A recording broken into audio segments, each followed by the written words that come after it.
and talk back for me as we start the webinar. So you guys have the floor. Thank you.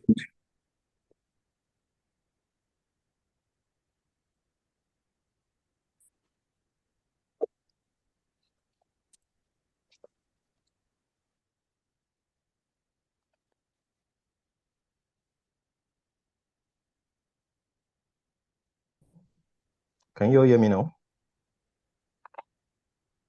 Yes, I can. So I think Okay. the I just wanted the response. Yeah, good morning, good afternoon, good evening, everyone from wherever you are joining us around the world. And we are here just to make you have an understanding of scholarship opportunities around Europe, especially in the Baltic region. I'm Samuel Fashusi by name. I'm currently residing in Lithuania. And I would just be sharing a few things about scholarship opportunities in Lithuania. And I think one of the things I would like us to understand is scholarship is one of the key things by which we can access funding abroad. And I will just go straight. Why Lithuania? Why Lithuania? Many persons will think, why not UK? Why not other countries? Well, Lithuania is a country with around 30 that has about 34 universities, and it's within the European country is among the European countries, and it has a globally recognized English taught degrees. So it means, though it actually has its own official language, which is called the Lithuanian language. And it has excellent career and post-study opportunities. 15 months after, even after your degree, you can still stay back. And apart from that, you can still walk around Europe. That means you're not only restricted to being within Lithuania. And it's a Northern European hub whereby it's known for its technology, fintech, engineering, and life science. So let me just put it that way. And it has high quality of life, one of the safest regions in Europe. So, and well, it's one of the cold regions in Europe. So let me not hide that fact. So basically, we all understand that when we talk about education, you have the undergraduate, you have the master's, you have the PhD program. So, and I think there's just a slight difference between the bachelor's and for the master's and PhD, it's the same means of application, same criteria is required. For the undergraduates, you only need your high school graduation certificates. You need a good grade of not less than 60%, maybe from your WAEC, if you are from Africa. So, and it must be an official transcript that it should be legalized by the appropriate organization, and it must be recognized to be equivalent to the Lithuanian secondary education. And then English requirements. But if you are from Nigeria, it's not important. If you are from some selected countries, I will drop on the chat box some things for you to look out for in case we have someone joining us that is not a Nigerian. So that can be wait for you.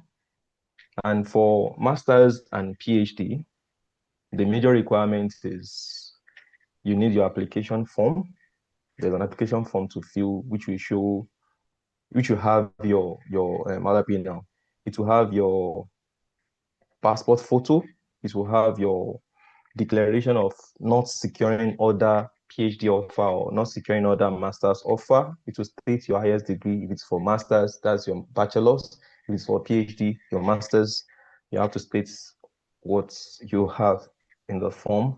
Then another requirement is your curriculum vitae, your master's certificate. And if you're applying for PhD, your master's certificate and your transcript showing that you have above 60% grade. Your motivation letter is also very important.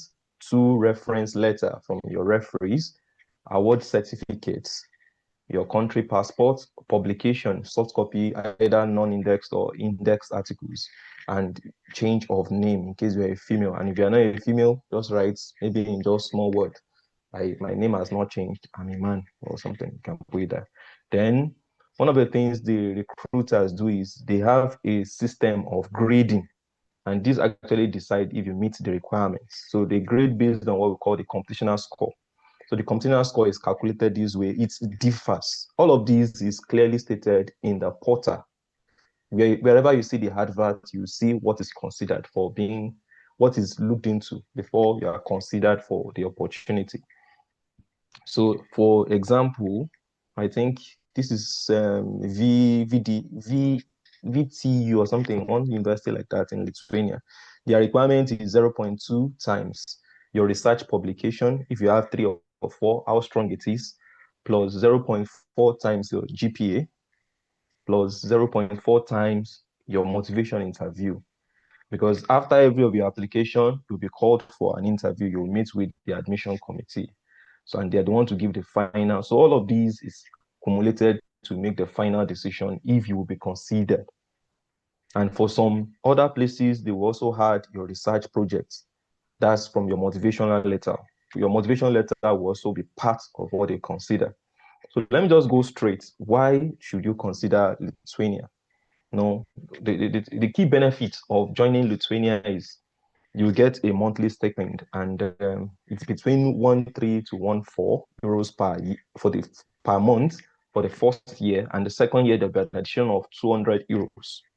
And I believe some of us will be thinking, this money is small. If I go to UK, to be more. One of the things you should know about Europe is this: the higher your stipend, the higher the standard of living is of such region. There are some countries they get up to 2,000 euros, and on accommodation alone, you are spending over 1,200. Lithuania is a bit quite lesser than that. With 250 euros, 300 euros, you can get an apartment that is conducive for you as a student. Tuition waiver is part of the benefit of the fully funded benefits. Internship yearly. Sometimes once or 2 times in a year, you can go on internship. Depends on how your project is going. You can go anywhere within Europe or even outside Europe for your internship. And for PhD students, especially family residents, you can easily bring your family, and they will all carry the same resident permit, temporary resident permits you have that was offered to you as a student. So that means your wife can easily, or your spouse can easily get something doing while with you. And for steps to apply for a PhD, my interest would be in PhD because I'm more familiar with the PhD than the undergraduates. So for the PhD, the first thing to do is you need to check out links for the funded PhD programs. So there are adverts all over. You just have to check online. So after checking for the links, the first thing you need to check from this link is what is the research topic and who is the supervisor. For example, I'm in Agric. There might be many opportunities in Agric, but when they bring their PhD, they bring it more like this is a job advert. That, we are looking for someone who will work on maybe fall armyworm, insect resistance, all of these like that. So you look for the topic that aligns with what you've done in the past, then check for the supervisor. Let's assume Dr. Adidamola David is the supervisor. The next thing you need to look for is what are the requirements? Do I meet all the requirements? Are they stating that they need someone who has 2 papers in this? Or are they saying they need someone from Asia who has an experience in this? Maybe because your research needs to find out about something in Asia. So you have to know if you meet the requirements. Then afterwards, you send out a mail to the supervisor declaring your interest. And how do you do that? You just state it. I will still explain how you do that. Then write out and edit your CV and motivational letter. Then after doing that, you gather all the required documents with the referee letter. Then you upload. It's always uploaded online. And if application fees apply, you need to pay. For those, there are 2 types of admission here. Most of the time, their institute has projects and they are affiliated with university. And there are university-funded projects. So if you are coming in most times through institutes, the application fee might be waived. But if you are not coming through institutes, you might have to pay for the application fee. So all depends. That's why I said you need to read the application material. So for the format of letter to the supervisor, an email to the supervisor, the first thing you need to do is, okay, dear Dr. Adedamola, you introduce yourself. My name is Samuel Tofokwefun. I am a student of University of Ilorin, better by far. I have my research on photodynamics or photobotanics, and I saw the advert on PhD on so, which aligns with what I have. Then you now summarize. The second paragraph might be you summarizing your past research. I worked on these when I was in Korea. I did this. I had my internship in this, and all of these, my education, my past research, the aligns with this research. Then the next thing you need to do is you talk about how this PhD project is important in this time. For example, I work in the field of plant science. So if I'm going to relate my project, I would just say, oh, insects has actually been a major thing accounting for food insecurity. And this kind of project is very, very important. Then I will tell them what I think I will contribute in the research. Then you provide them with the information that, oh, I've attached so and so for you to check out about me. And I seek the possibility of being interviewed. So these are the four major things that must be in your email to the supervisor to convince him. And why this is very important is this: for example, I've seen instances whereby people just apply, not contacting the supervisor. You'll be surprised that at the end, when they'll be picking, you discover that 39 persons applied, but only one or two persons contacted the supervisor. And the supervisor is already biased. So it's best you contact a supervisor, especially the supervisor on the work. And another challenge you might face is some institutes will write the name of the supervisor. Some will not write the name of the supervisor. It's very, very easy. All you just need to do is type the project title, put the name of the institute. There's a high chance that you, through publications, you'll be able to trace that, oh, these two or three persons currently, I think they are publishing in this line. That way you'll be able to guess, I think this might be the supervisor, in case they didn't specify. So then the next thing is the CV. I need to express this. The CV is where you are actually selling yourself first. Most of us, we believe that CV is everything that you've done. No, that is the first thing to assume. CV is not a list of everything you've done. Your CV must align. Why I'm stating this is this. Currently, I'm speaking with a friend. I'm trying to guide him about applying to Lithuania. And when I saw his CV, I was like, you're applying for entomology projects, and you're giving in your CV, you're writing project management, you're writing that you have many, um, how will I be now? You have many educational experience, you have many research experience, you have many job experience. Project management is not, it's good. You can summarize, but don't be expressing what is not in line. You can say that in one sentence. So don't state everything you've done. Make sure everything in your CV aligns with the project. It's a short document that answers one question. What your CV is trying to summarize is, can this person function as a researcher? You need to prove beyond reasonable doubt that you are fit for the research. So remove anything that does not support your research story.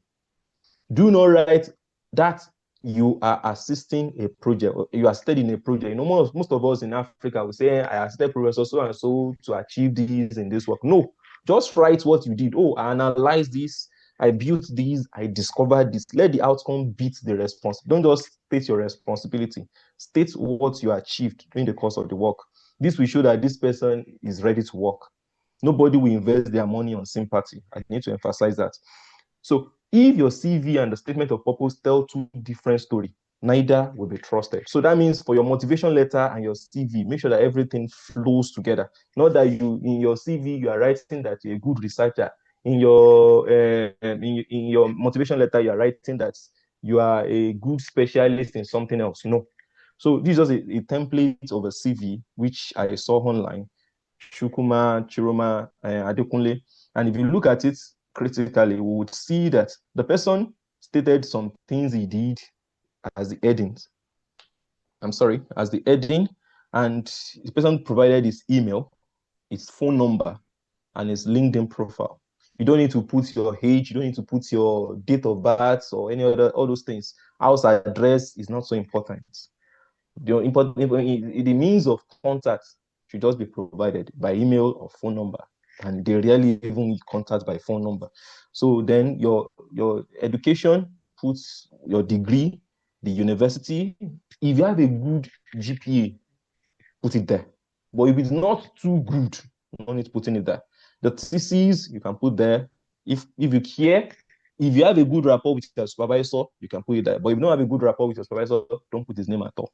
In case they do background check and you have issues with your supervisor, don't put it there. So research interest is not important, but you can also put it there. It's very, very important if it aligns with the project. Your research experience, your teaching experience, your publication experience, your workshop experience, all of these proves that you're a researcher. So you need to put them in this order. Then also don't forget, put your referee details also there so they can know more about the person. And if you're putting your referee details, just put his affiliation, put his contact address, and if possible, put his field. Let's assume you're applying in entomology. I'm mentioning entomology because that's my field. You can say, oh, insect physiologist, insect toxicologist. So they will know the specialization of the person and how related the person is to your field. You can put it there. So for motivation letter, ideally a page or 4 pages. For everything I would say, always check the requirements. If they say they need 3 pages, fulfill the requirements. Don't say because I said so. So make sure you follow the requirements stated in the offer provided and expectations. So the introduction, just introduce, we are writing a motivation letter. For example, let me put my perspective now from my own field.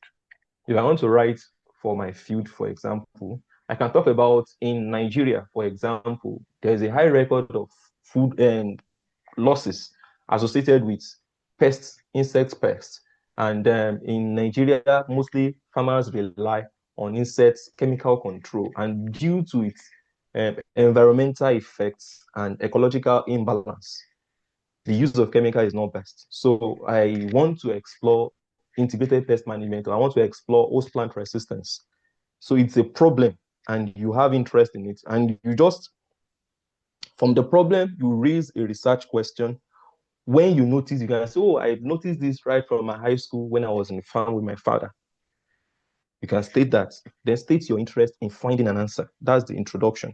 Then the second thing, you talk about your past. You say, oh, going through my high school while working with my father, I developed an interest in agric. I went through my bachelor's in agric. I went for my master's in agric. All of these, I did my internship in ITA Nigeria. I did my D's. All of these are building something on your motivation letter. Then the next paragraph will be, what are you anticipating in Lithuania? So you clearly state that you want a master's working with maybe LAMC, maybe Nature Institute. I'm just mentioning some institutes in Lithuania that I want to work with them to broaden my horizon in the field of integrated pest management. Then you can mention the supervisor so that they will know that you already have a particular interest, not just applying for so many things, because there might be many projects. Some institute can bring out 40, 50 projects. So you need to specify and tell them why this project and what is the project title. Then the next thing, you need to conclude strongly that by the end of this program, you can tell them what this project will do for you, your future career plan, what you intend doing after the program. All of these are just to give a solid and convincing point that you are the right candidate. And presently, I would say, I'm very, very sorry. We should have had something like this earlier. There were 4 links of PhD that I know that are presently available in Lithuania. Well, currently, there are 2 that I'm very, very sure that are still available till next month and another one till July. But the other 2, one will close tomorrow, which is not possible again. One closed last week. So before we end, I will drop the link about the PhD opportunities in Lithuania. And for each link, you need to look carefully. What I mean, look carefully, you have to look at the deadline, the title, how to contact, like I earlier stated. So I think I will just stop at this point. If there's any other thing, you can ask during the question and answer session. Thank you. Yeah, thank you so much, Dr. Samuel. And so if you have any question, please kindly note them, and we like answer everything together at the end of the session. And if you can either ask on the group or just note it on your notepad. So the next person is Dr. Fun. We'll be speaking on yeah, we'll be speaking about Estonia. Yeah. So yeah, thank you. Dr. Fun, you have the floor right now. Hello, can you hear me? We can hear you. Yes, I can Okay. hear you. Okay. So, hello everyone. So, thank you for the brief introduction about me, and thank you for inviting me to present. So, my name is Tofakwefun Nifisholaiwola. Today, I'll be presenting about. Sorry, just a moment. Mm. Okay. Okay. Okay. Yeah. So today I'll be presenting about exploring scholarship opportunities in Europe and Baltic region. Yeah. So a brief introduction about me. So I did my bachelor's in University of Ilorin. I completed in 2019. I did my master's in South Korea, Busan. I completed in 2023. So I'm currently doing my PhD in Caltech, Tallinn University of Technology. So a brief introduction about Estonia. So Estonia is basically located in Northern Europe, in the Baltic. Yeah, close to Russia, close to Finland, close to Latvia, close to Belarus, close to Ukraine. Yeah. So in my country, our population is around 1.3 million people. We are not very small. And the official language is Estonian. They also speak Russian. Some people speak Ukrainian, some people speak, but Estonian is like the official language. So you have Estonian, Ukrainian, Russian, and people generally understand English. So, apart from that, Estonia is part of the European Union. So it's basically you come through Schengen visa. So meaning that once you get your visa, you're basically allowed to enter every country in Europe, basically. So why Estonia? Yeah, there are some. Although I think there are like maybe 10 universities in Estonia, but like these are like some of the key like main universities kind of. We have Talltech, we have Tallinn University, we have University of Tartu, and then we have Estonia University of Life Sciences. So why Estonia? High quality of research in technology, AI, cybersecurity, and digital governance. Number two, most of our PhD programs are actually funded, meaning that everyone collects their stipend, just like Dr. Samuel said, everyone collects their salary. And I think in Estonia, it's basically you collect like 2.3, 2,300. So after you remove tax, like 1,007 something, 1.7 something. Yeah. So that's like the basic salary everyone receives. It's like government, that's like the official this thing from the government. And then English friendly and international academic environments, meaning that basically within university environment, people speak English. So you don't really have to worry too much about anything about trying to force yourself that you must understand their language or something. Most of the professors understand English, so the language of communication is English. Even in the class is English, so it's nothing to worry about. And also lower cost of living. Like Dr. Samuel was saying, not every country in Europe, for example, the salary you are collecting now, not every not everyone in Europe is has the benefits that we are enjoying in the Baltic. Things are relatively cheaper here compared to like all this Western Europe. For example, Germany, Spain, Portugal, like Belgium, kind of things. They may be earning the same salary, but what your salary is doing, what's your the purchasing power of your salary is different from what somebody in Western Europe can enjoy. And then basically in Northern Europe, like in quotes, Northern Europe or Baltic, but let's say Baltic region, you tend to enjoy more with your money. Like you tend to save what you are able to save, it has more value to you. And then another thing is that generally, Baltic region is generally safe, digital and student friendly. Let me emphasize on this digital. Digital means that you can virtually do everything you want to do online. You don't necessarily have to be going through bureaucracy or anything. You don't have to necessarily go to the physical office to do some things. You can actually do everything online. For example, your tax refund, you want to apply for residency, something. Apart from okay, the first time you have to go there to apply. Every other thing can be done online. apart from the first time you come, where you have to like thumbprint, maybe not thumbprint, but like fill some form physically the first time. But after that, you don't necessarily have to go to the office again to do some things. So everything is basically online. And then in Estonia, you have some like they give us some like digital e-residence, kind of like digital residence, whereby you can use that card to do everything. You don't necessarily have to go to any office to do anything. Yeah. So that's one of the benefits you enjoy. Yeah. So I would just like to buttress some of the things that someone was saying. I don't want to really bore you with some things, but I'll just like try to like explain why some things that you need to like improve more. So generally, applying for PhD, applying for masters, or applying for any scholarship is generally competitive. Not all scholarship or funding are applicable to you. The scholarship you are applying for generally is cleanly contested. Even if you're applying directly to professors, many people are sending email to that professor. If you're applying through an official application website, many people are applying for that website through that website. For example, we have countries where we have like large pool of population. For example, China, India, and let me even give you a funny instance. So I don't know whether I saw it online. They said we have not even met 1% of the people living in India. Generally, when you are abroad, you think that we have seen a lot of, we are just seeing Indians everywhere, we are seeing a lot of Chinese everywhere, we are seeing a lot of Pakistani everywhere. But the funny thing is that you have not even seen 1% of them, meaning that there are even more than that. So maybe you are just seeing like 0 point something percent. If you are just seeing 0 point something percent and they are too much in your area, now imagine if like 1% or 2% of them are abroad. So just to explain how competitive the thing is. And then also, even in Nigeria that we know that there are a lot of people more qualified. Now again, so even in Nigeria, first class is like water now. Everybody is getting first class nowadays, right? So how do you make your application stand out? How can you make your application stand out? This is basically what I'll be trying to like buttress. How you can package yourself to make yourself, how can you market yourself to be selected or appealing to your professors or to the funding agency in charge of you. Generally, people often search for scholarship first before checking for compatibility, which is the wrong approach. So people just say, okay, you see the scholarship, just want to apply. Oh, they see the scholarship in Agric, just apply. You see the scholarship in economics, just apply.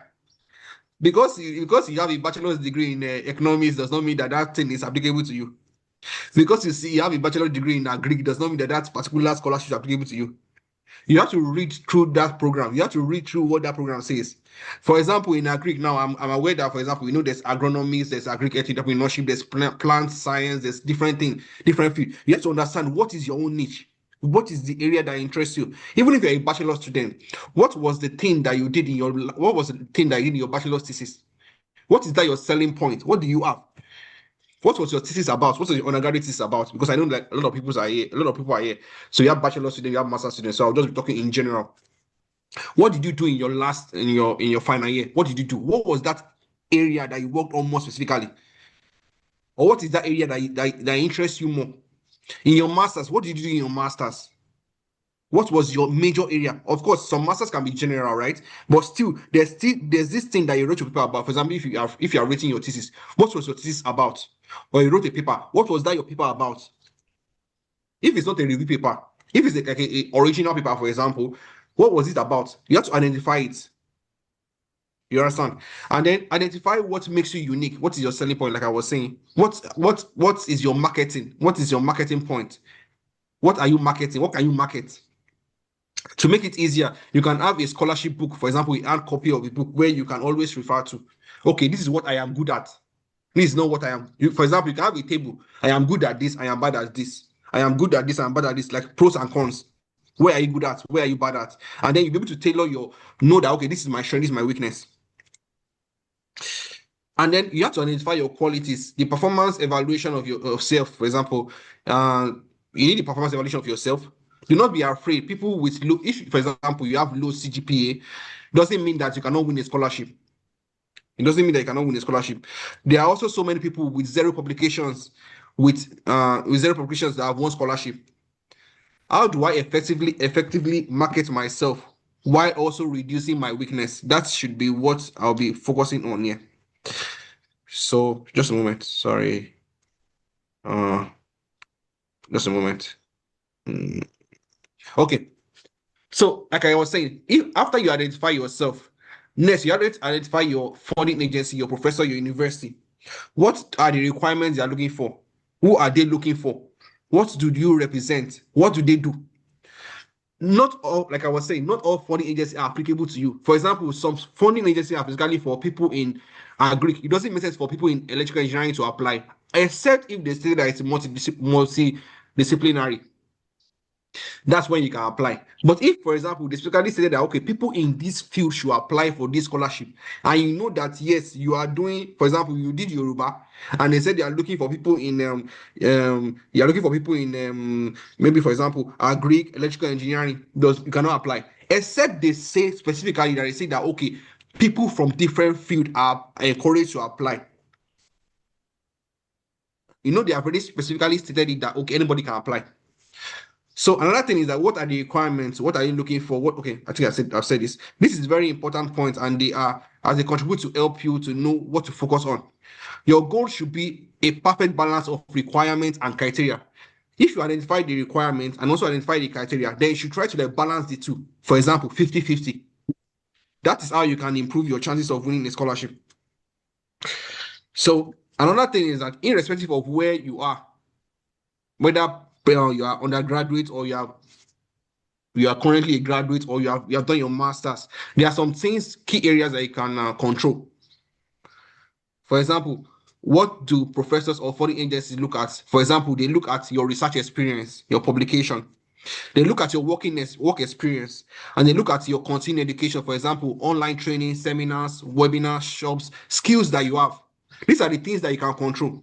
For example, in your undergraduate, if you're an undergraduate student now, what are your plans for your undergraduate research? Do you plan on publishing it? Do you plan on writing a thesis about? Do you plan on writing even a local Nigerian journal is enough?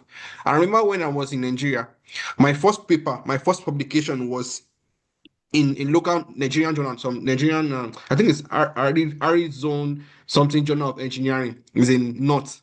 I paid 40,000 for it, I think, for the journal. And that was what actually helped me to secure a professor in South Korea, because it was like, oh, you have done something before, you have written a paper before, meaning that you can definitely like write paper. And I was like, yes, I can. So what's your plan? If you're a master student now currently, what's your plan? Do you just want to write your master's thesis only, or you are planning on publishing? If you want to publish as a master student, please, I will encourage that okay, you write target Q1 journals. Even if it's not Q1, for example, Scopus index is very important. So even if it's not Q1, try and make sure that it's Scopus index. If you don't know what Scopus index is, please search on Google for Scopus index journal, and then you'll be able to know, okay, this is a Scopus index journal. Your work experience. I've seen instances where people don't even have publication, but yet they have like 10 years experience, which they leverage on to get their scholarship. For example, I don't know, yeah, maybe there are people that are like professionals in their field. You know, people that like work for like 10 years in the industry or like 15 years in industry. You can also leverage that, because what you have gained in that 10 years, so even somebody that is an academician does not have it. You can leverage your work experience to get a scholarship. And also continuing education. What have you learned? Which training have you gone for? Some seminars? Which certificate do you have? Those kind of things. Those are the things you can control. Okay. I think I already explained all of this, so I won't need to do it. So finally, this is one thing I would like to talk about. You have to build your social and academic presence. You see, it was in the past that people say, oh, why do I need to be online? Why do I need to do this? Why do I need to do this? Nowadays, you have to be online. You have to market yourself. You have to hawk yourself like you are hawking daily bread. You are hawking bread. You have to hawk yourself. Go. Are you on LinkedIn? Are you on ResearchGate? Do you have a profile on Google Scholar? Most of these professors that you are looking for, most of these scholarship agencies you are looking for, they are online. They post their opportunities online, especially LinkedIn. Do you have a LinkedIn profile?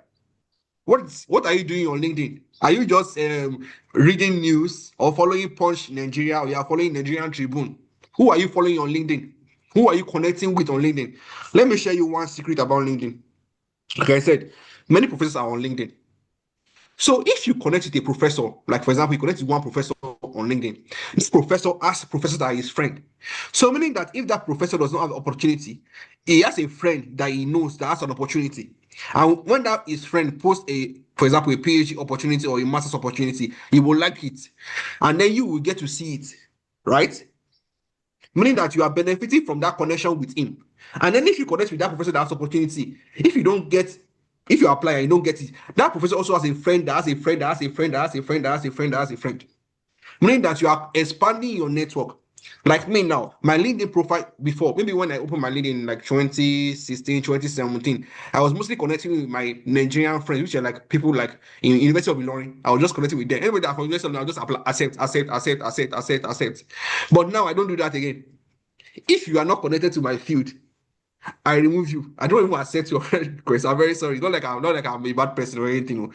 But I'm very peculiar with my network because I want to be connected with people in my field. Because I want to be seeing in my field. I want to be seeing PhD opportunities. I want to be seeing postdoc opportunities. I want to be seeing master's opportunities in my field only.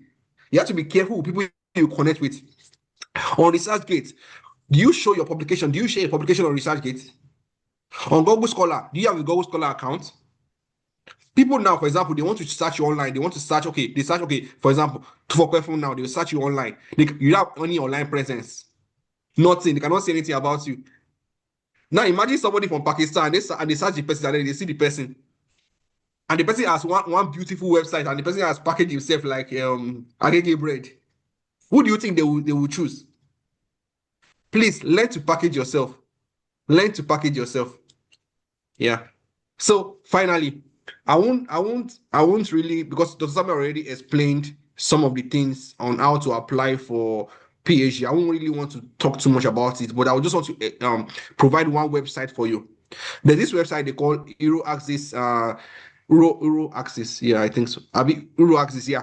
So in that website, they basically post all opportunities, both PhD, and I think also job opportunities there. This is basically of all Europe, not just Nordic or Baltic region. It's basically all Europe, meaning that from Spain to Estonia, from UK to Ukraine, they basically post everything. So if you are basically looking for any opportunity in Europe, I would basically advise that you should check through this website, because even the universities in Europe that post on their official website, they also post on this website. So if you want any opportunity in Europe, I would advise that you please go through this website. I will share this website with you on the chat. Yeah. So finally, in all, no matter how good you think your application is, always put God first and not last. The competition is very tight. You are always and the competition is very tight. You always must be on your guard. Thank you so much for listening.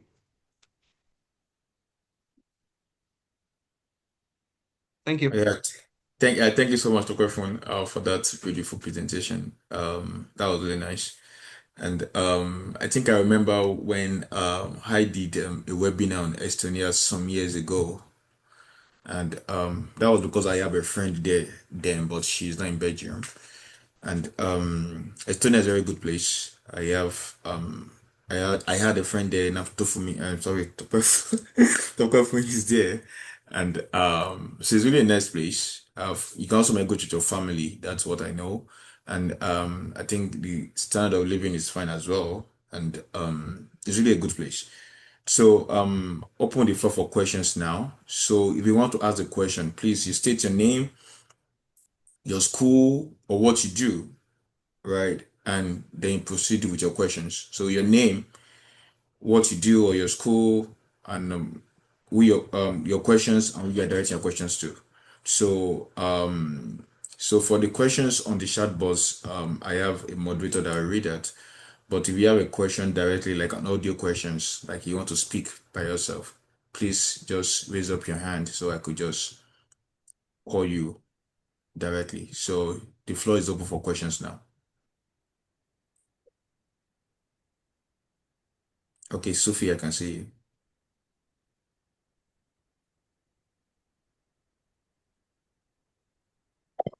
Okay, thank you very much. Um, Thank you so much to the speakers. Really enjoyed listening to you. My question particularly goes to Dr. Samuel. Thank you very much for your section. So my first question I have, and it's kind of two in one question. So I don't know if that particular question can be answered through a particular question, one of them. So the first question I have is, can you help in kind of giving us a demonstration on how we can navigate through the website? Let's say, for instance, I'm interested. Oh, sorry. My apologies.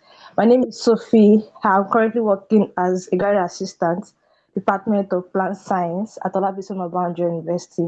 So my interest is around plant science. So let's say I'm interested in plant chemistry.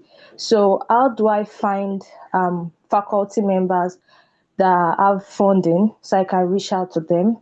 And how do I navigate through the website of the department or of the university? So I know you mentioned something about reaching out to faculty in the school so that you'll be able to express yourself through cold email, telling them you have this research experience and all of that. So, in the process of having a lot of applicants and you want to reach out to the most guarantee faculty that has funding, how do I go about that? How do I identify the faculty? And can you please demonstrate how I can navigate the website? Thank you. Yeah, thank you, everyone. Yeah, thank God you are in my field. You're not far away from me. I'm in plant science too. And I would say that there are different universities. One of the things I always do is this. For any country I want to apply to, I would just press my field. For example, plant science, I would just mention, I would type on Google, universities that offer plant science research or institutes in Lithuania that offer plant science field. And Google will bring out, itemize all those examples. So for example, in Lithuania, there is LEMCC, where I currently work. There is Nature Lab, Nature Institute. LEMCC fund application for this year just ended on the 8th of this month. Why for Nature, it's closing, I think it's closing on the 15th of next month, and some departments will close in August, in July, I mean. So you need to just check the website of each of these institutes I mentioned, especially Nature. Just press Nature Institute. And if it is university, I think VDU is still open. VDU, if you are pressing it in their language, in Lithuanian language, it is VDU. If it is in English, it is VMU.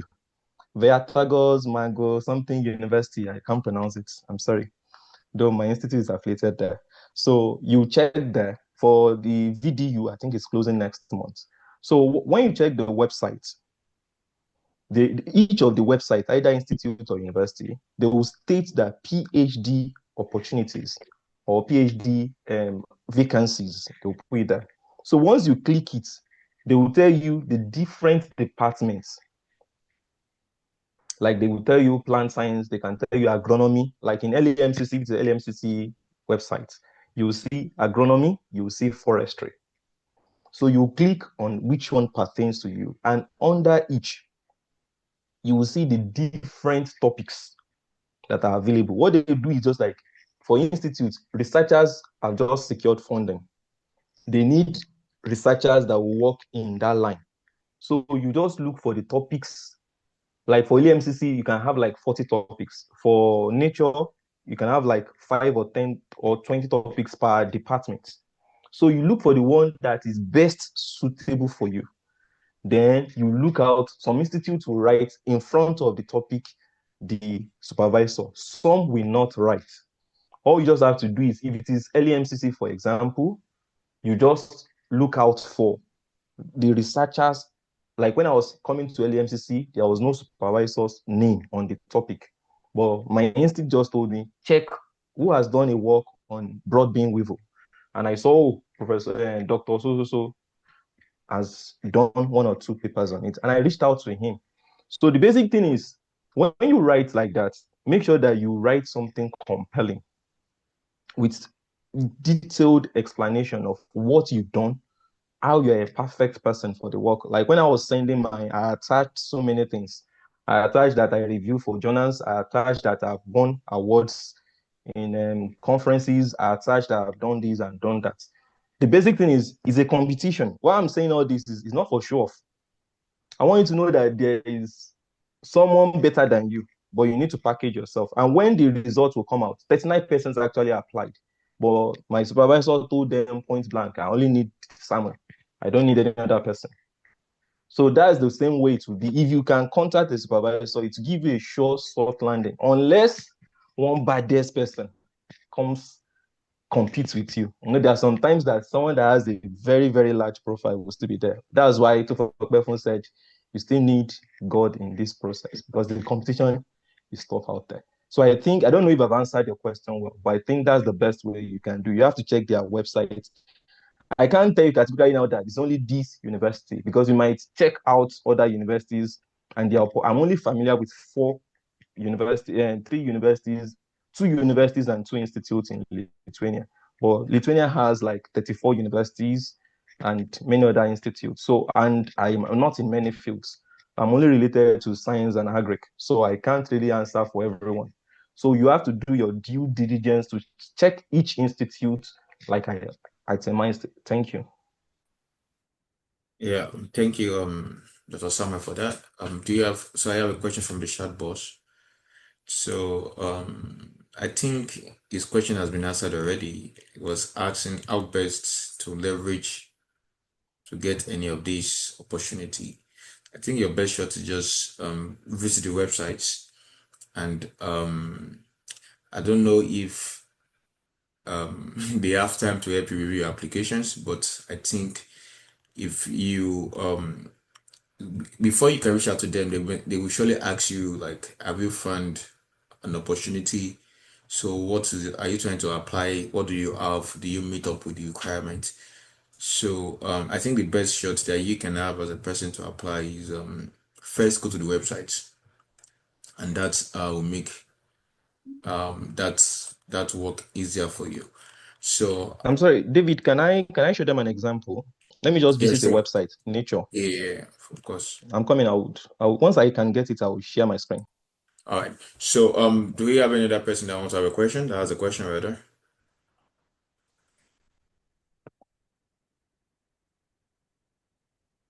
If you have any question, so Kumi, David. Yeah. So what's the question, David? Mr. David, sorry.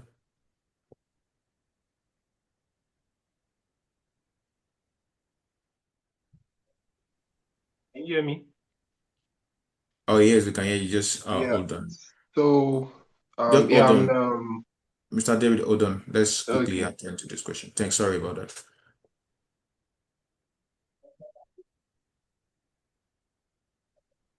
Sam, you're muted. I can see you're muted, Okay, Sam. as we can see from the website, this is Nature website. Let me go back. We can see that on the Nature website, different field. This is biology field, this is ecology and environment, this is physical geography, this is geology, this is zoology field.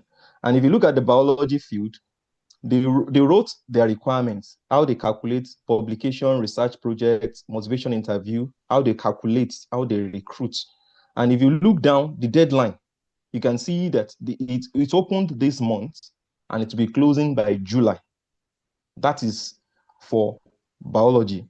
And if you look back, if you go to ecology, we can see that ecology opened in April and it is closing in June 19.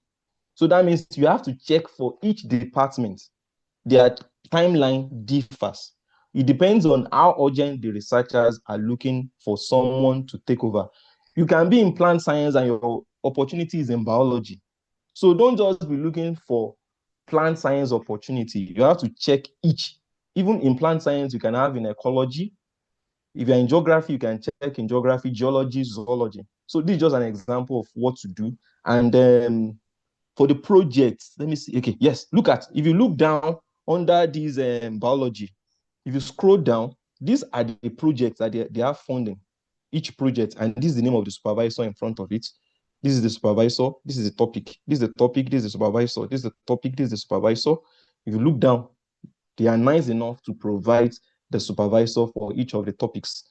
This is plant resistant to abiotic stress. So someone that is looking for plant science research, this is under biology, not as a plant science field. And this is what the research is all about. So I think, let me just stop here. Okay, thank you so much, Dr. Sam.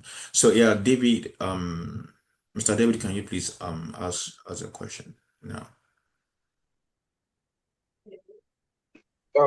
Yeah, my name is Kumi David.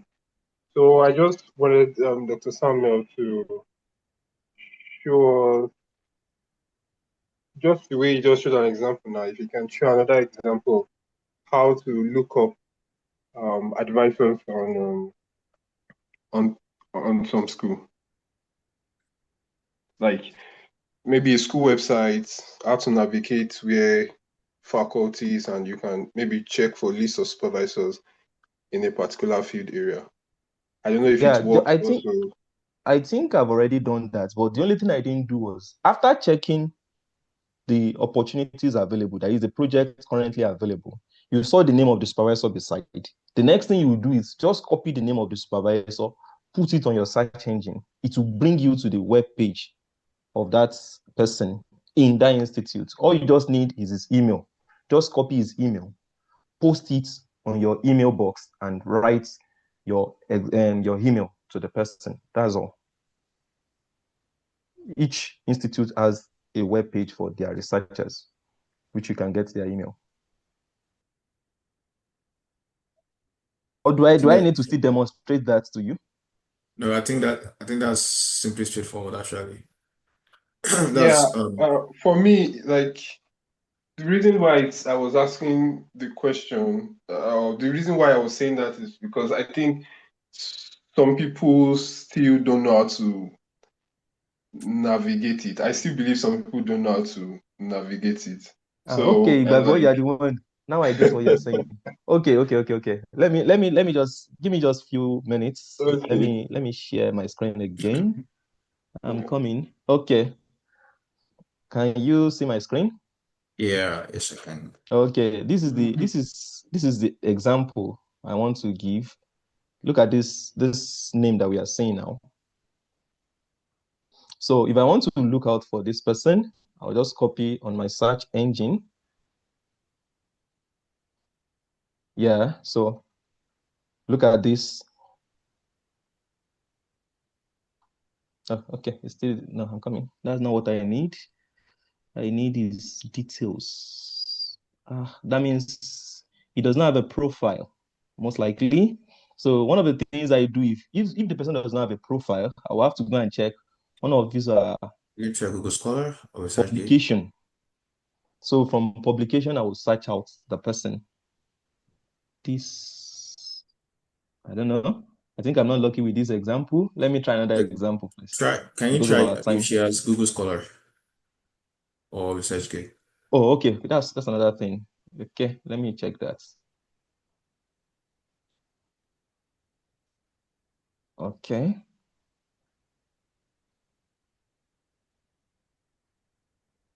She does not have. ResearchGate. I don't know. As I think this, kind of let me just look for another example, please. Let me look for another example, please. I'm coming. I'm sorry. Let me look for another example. Like this person.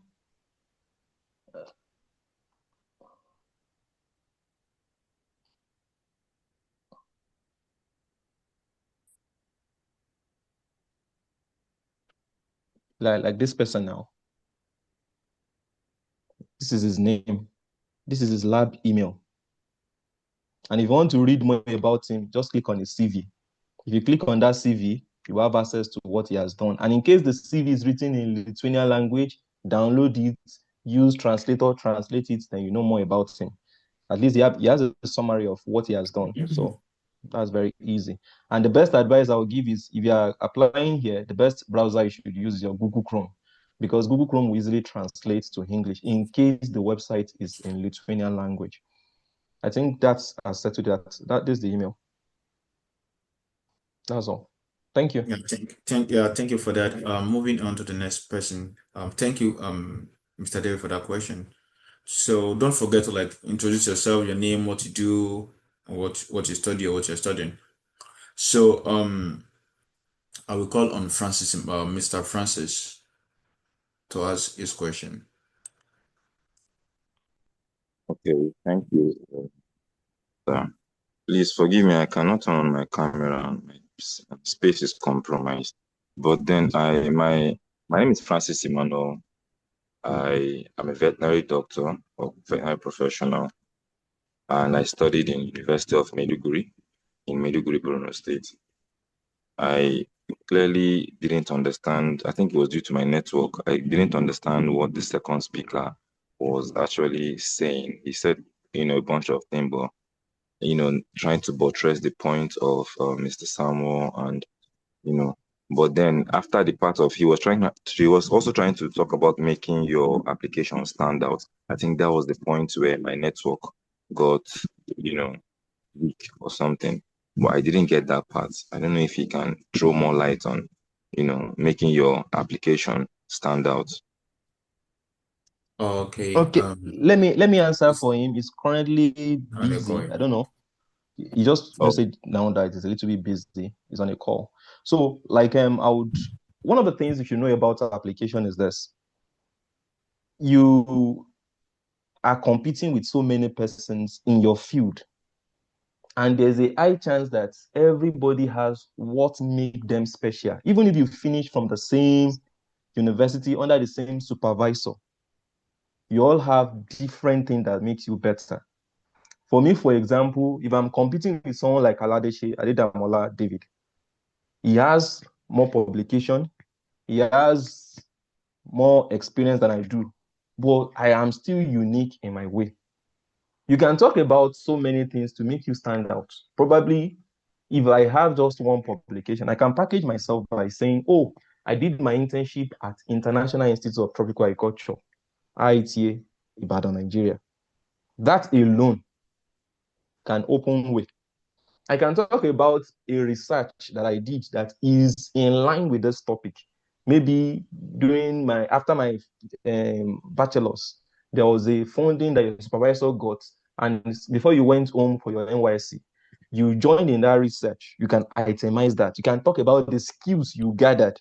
You can talk about the maybe volunteer experience, like you registered for a course online, maybe Coursera or so, that are related to that work. Maybe you did a training or something. You just make sure that you are selling yourself above others.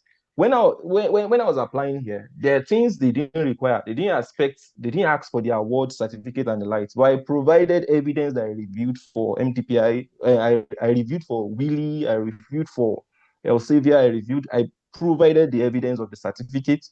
I provided the evidence that when I was in Korea, I got awards in conferences. So the basic thing is selling yourself. Nobody is better than you unless you can think deeply into what you have that another person do not have.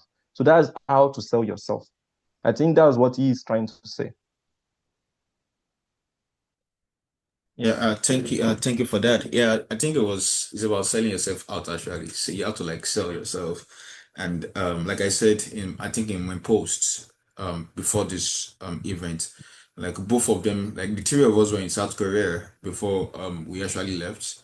And we are not, I think the first name of the group was studying in South Korea, studying in Korea rather. And as time goes on, so we like actually like split to like studying abroad.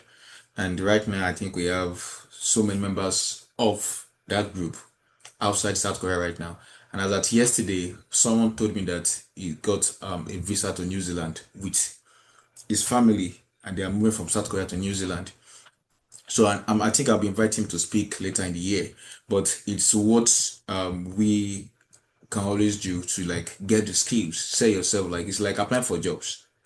So another thing is that you're competing with Indians, Chinese, and so on and so forth.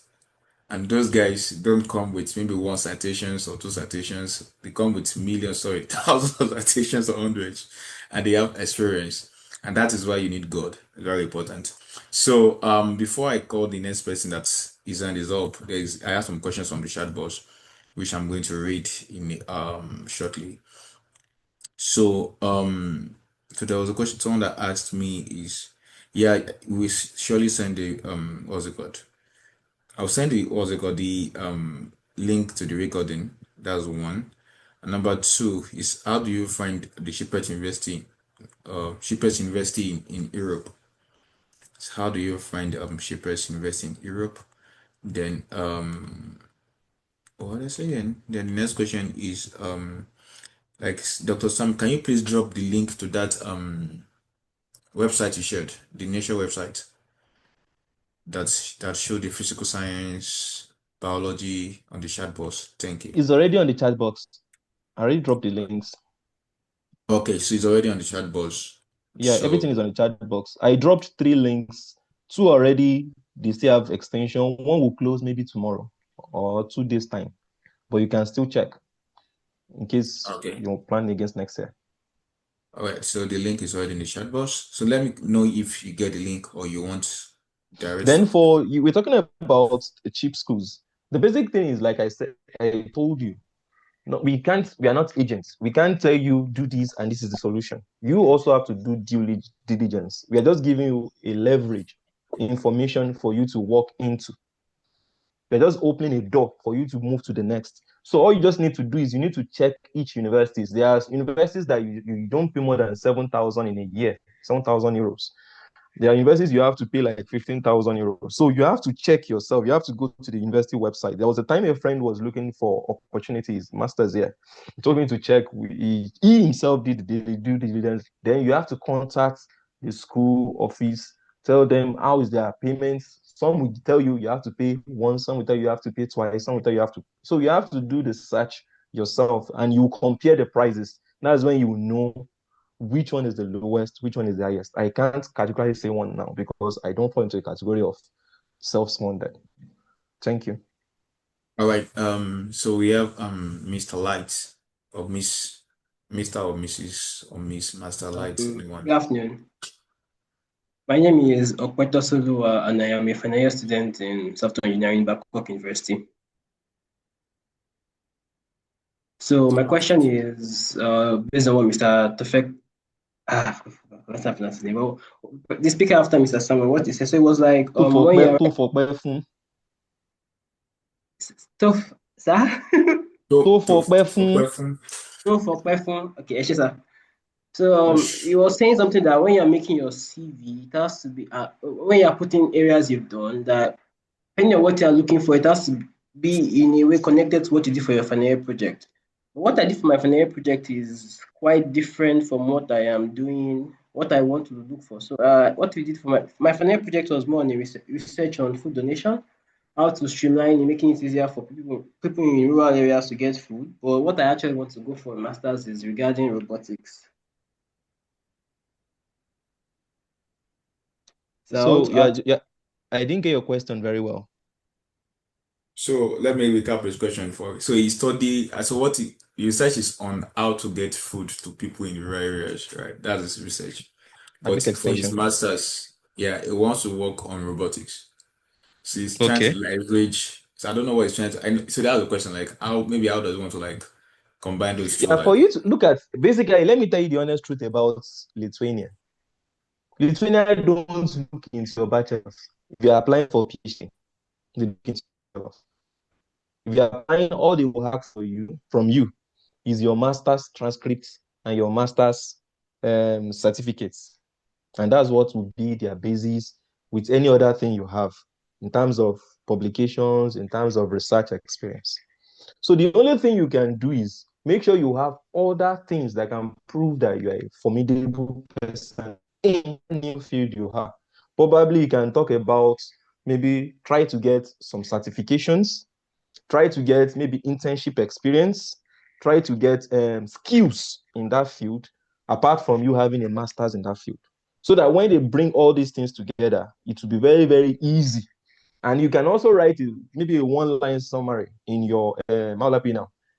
You can write a one-line summary in your motivation letter that during your undergraduate, you worked on this, but you now saw a deficit in this, which led you into a master. So that you know that your antecedent is a flow, is a chain of what you see to be important that brought you into this field.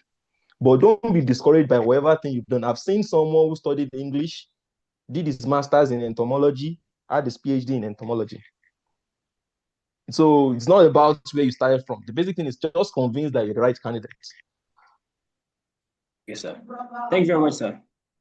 yeah. So just to protest on that, I think for me, I did my master's in my BSc in was engineering physics, then my master's in atomic and nuclear physics. Then I moved to South Korea to Department of Molecular biomolecular and chemical engineering.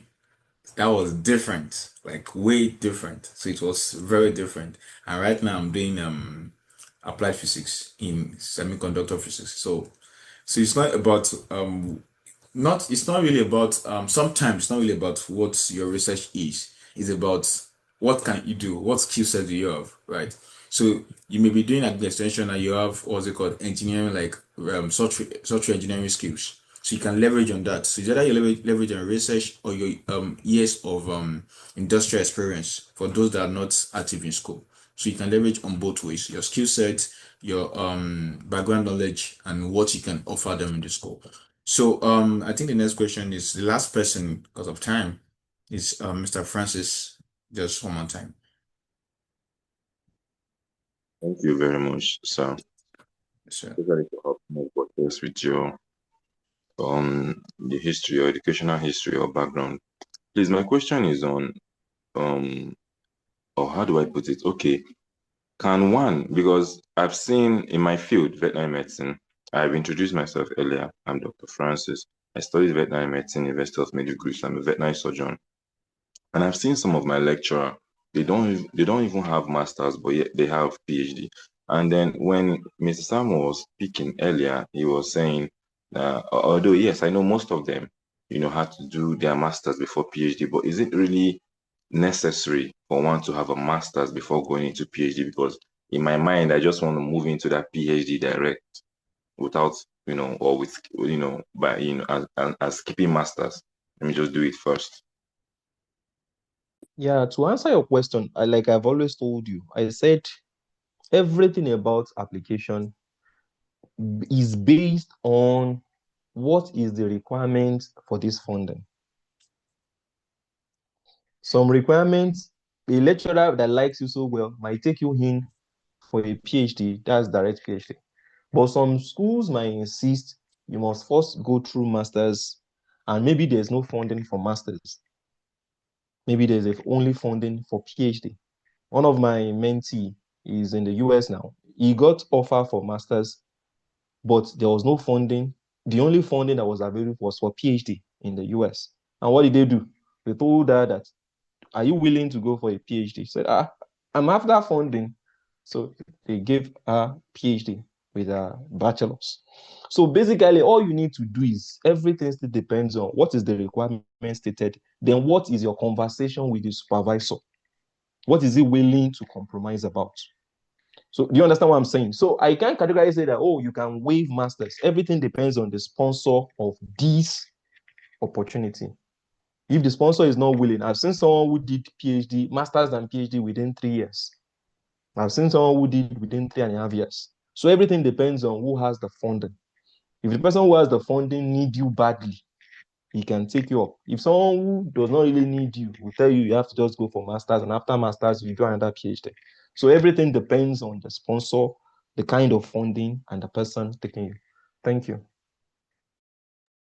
Yeah, thank you so much. To buttress on that, so it's possible you go from BSc to PhD. It's very much possible. Depends on the country, depends on the person you're working with, and depends on your experience too. So for instance, in the US, if you are coming for direct PhD, so I think after 2 years they'll give you your master's, so you graduate into your PhD. So from master's to PhD. So although you're coming from direct PhD, but during the course of that program, you get your master's, then finally to your PhD. And the sweet part, the interesting part is that some people come in for the master's for PhD, but after like the 2 years, they're like, you know what, I'm done. And they call it the master out. So people master out. So it's possible. So before I call it a day, do you have any other person that have a question? Any question?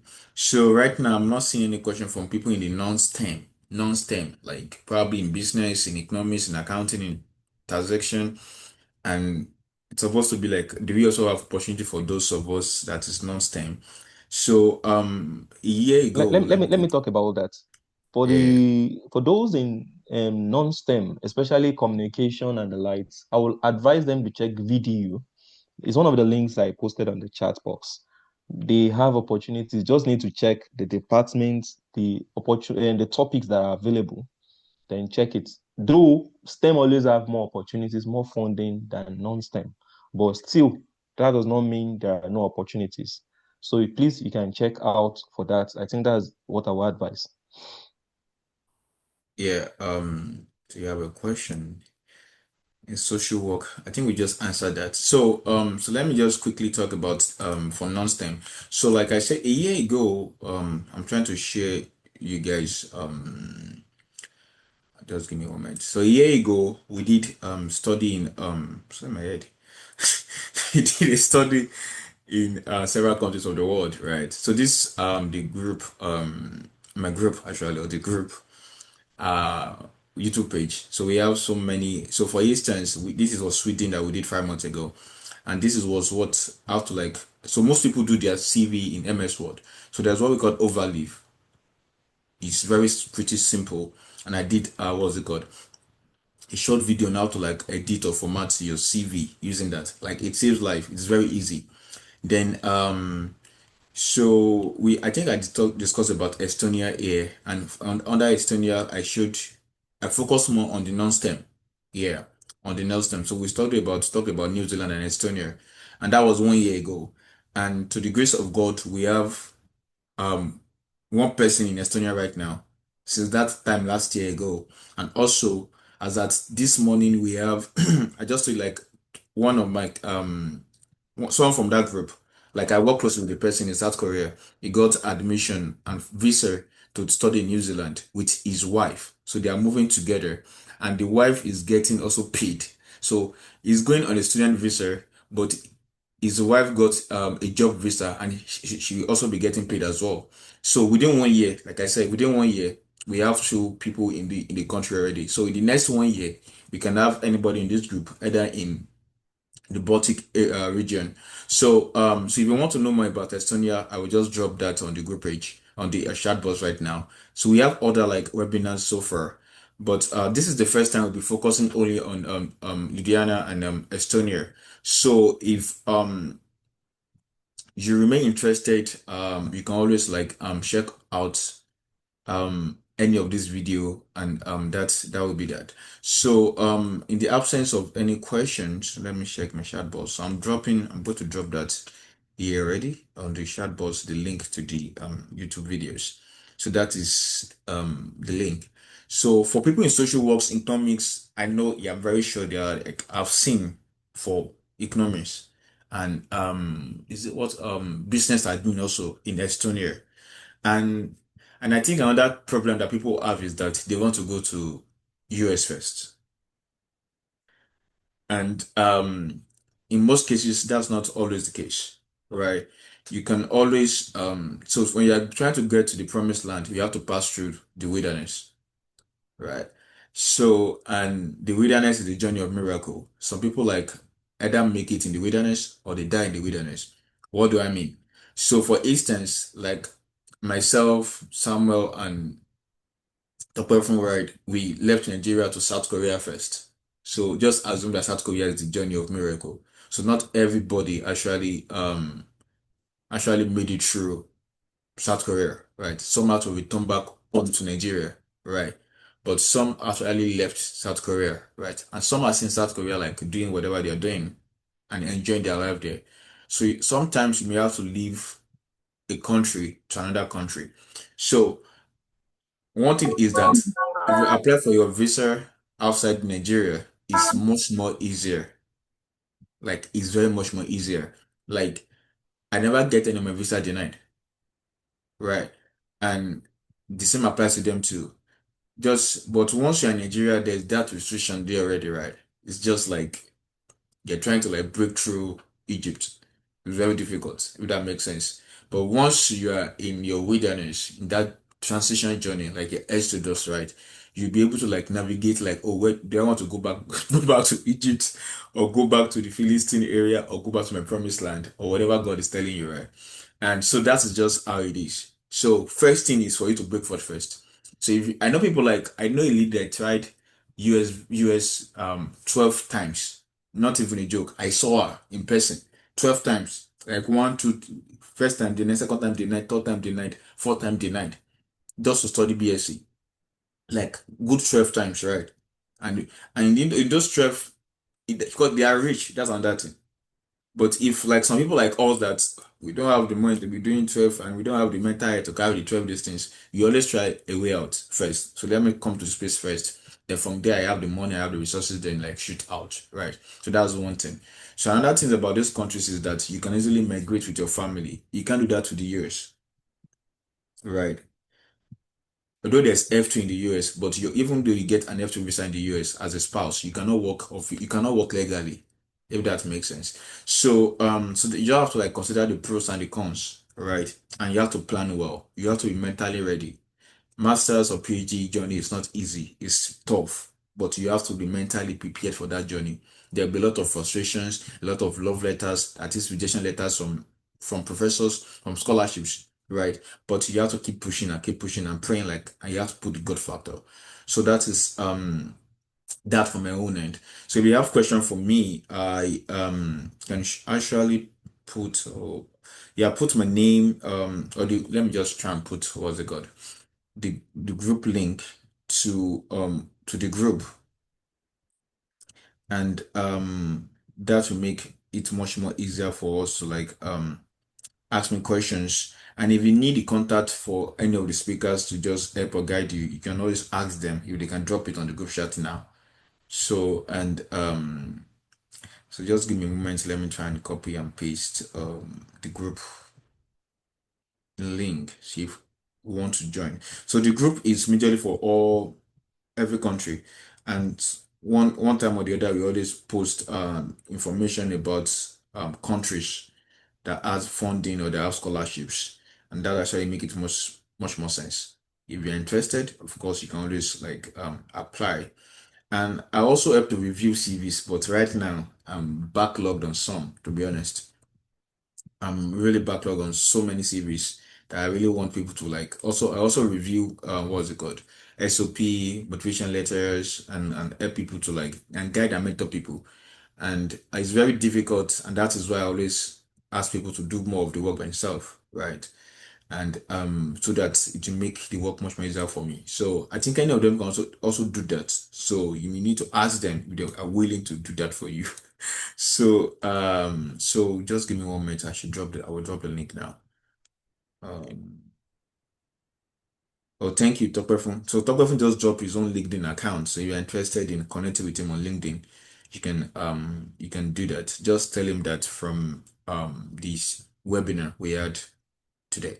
So I just dropped the WhatsApp group. So once again, my name is Adedamola David Aladesh. So they call me Aladesh. Yeah, so it's Aladesh. So Dr. Sam, can you please drop your LinkedIn or probably your email or something? Yeah, thank you so much for doing that. So in the absence of any question, can we please appreciate the speakers for today's webinar? Just let's appreciate them. Thank you, everyone. And so watch out for the link to the what's it called? To today recording on YouTube. That's number one. And number two is that before this time next year, actually, we should have people on this platform that are in Estonia or Lithuania or anywhere, and that we can always reach out to you to talk about your experience. And finally, like I said before, watch out for another webinar later in the year, God's Sparing Everybody Lives, for New Zealand and possibly Belgium, because there's another person that left South Korea to Belgium within the space of 1 year too. So, and we look into that later in the year. I'm So sorry, thank you, everyone. before you end, I would say, in case probably maybe you are still rounding off your program and you still have 1 year to plan, one of the good thing I would advise is the next one, in case you are not fit to apply now, maybe you are still rounding off some things. The good thing I would advise you is attend conferences, write a manuscript, even if it costs you your money, write at least one paper before the next time you'll be applying. That way it will give you more chances. We are competing especially with Pakistanis, Indians, and Chinese, and this is our strong rivals. These people, they can publish 10 papers within a year.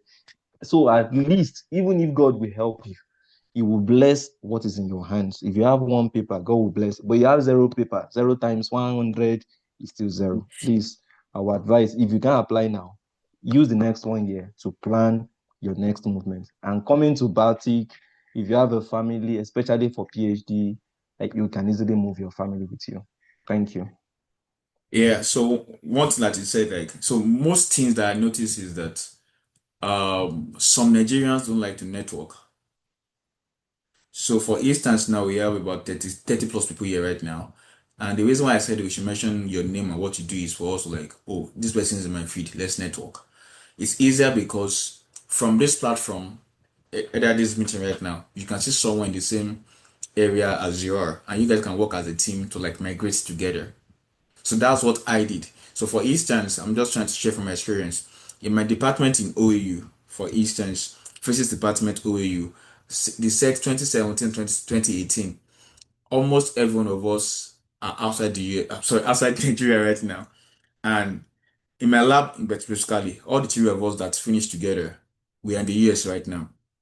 The set before me, they are in the US right now. And they are living they are in the same school and they live in the same house in the US. Right. So it's more like you guys are like destiny friends or career friends, right? So that if you work together as a person, right, it make it much more easier for you to like move faster. So if you someone said like if you move together, is it you run faster or you go faster? I don't even know. Yeah, you work with a team where you move whatever. I don't know how that works. But you need a community, right, that can help you with. So this platform can give you that. So it's very important for you to leverage on that community. Ask questions on the group. And nobody's gonna say that what you're asking is stupid if you're not if you don't ask. And there's no beauty in staying silent and just dying in ignorance. So, yeah, thank you. Yeah, exactly. You want to work fast, you work alone. But you want to work far, is that God bless you, sir. Yeah. You want to work far in life, you have to work with people. To be honest, like I'm here today because I actually like work with people. Like I said, Samuel is one of those things, those people. You talk about phone as well. And if you want to, we have to work in group because even when you are living, Also walk to where you're going. who is this How person will right you now? press it on that? So how will you use your phone? Please, can you mute yourself? Thank you. So, and that is that. So I think he said for people that has another question. Thank you for asking that questions anyway. So, I think that's all I have to say right now.